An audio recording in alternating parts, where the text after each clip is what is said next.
দক্ষিণ পূর্ব রেলের হাওড়া আমতা শাখার মহেন্দ্রলাল নগর রেল স্টেশন। নিত্য এ পথে যাতায়াতকারীদেরও অনেকেরই হয়তো জানা নেই কে মহেন্দ্রলাল সরকার। এই গ্রামের জল হাওয়া মেখে বড় হয়ে ওঠা ডাক্তার সরকারই চিকিৎসা করতেন রামকৃষ্ণ পরমহংসদেবের। রানী রাসমণির পারিবারিক চিকিৎসক ছিলেন। সেই সূত্রে শ্রীরামকৃষ্ণ অসুস্থ হলে তার চিকিৎসার ভার দেওয়া হয়েছিল ডাক্তার মহেন্দ্রলাল সরকারকে। 1833 সালের 2রা নভেম্বর তিনি জন্ম নিয়েছিলেন হাওড়ার জগৎবল্লভপুরের পাইকপাড়ায়। খুব ছোট বয়সে অভিভাবকহীন হয়ে পড়েছিলেন। মাত্র 5 বছর বয়সে তিনি পিতৃহারা হন। তারপরেই তার মা তাকে নিয়ে চলে আসেন কলকাতার লেবুতলায় মামার বাড়িতে। সেখানেই বেড়ে ওঠা। মাকেও হারান মাত্র 8 বছর বয়সে। মামাদের যত্নেই বড় হয়ে চিকিৎসক হয়ে ওঠা। 1833 সালে জগৎবল্লভপুর গ্রামে, হাওড়া জেলার জগৎবল্লভপুর গ্রামে সরকার বাড়িতে উনি জন্মগ্রহণ করেছিলেন। ছোটবেলায় দারিদ্রতার চাপে মার সঙ্গে এখান থেকে চলে গেছিলেন বউবাজার, ওনার মামার বাড়িতে। ওখানে থেকেই উনি বড় হয়েছেন, পড়াশোনা করেছেন। মামারা বুঝতে পেরেছেন যে এর মধ্যে প্রতিভা আছে, ওনারা খুব করেছেন, সাহায্য করেছেন।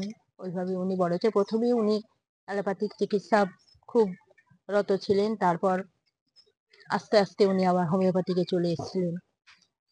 ওইভাবেই উনি রামকৃষ্ণদেবের চিকিৎসা করেছিলেন।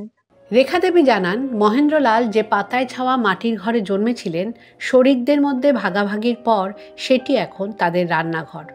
সংস্কারের অভাবে তারও এখন ভগ্নদশা। বর্তমানে আমাদের এখন রন্ধনশালা হিসেবে আমরা ব্যবহার করছি।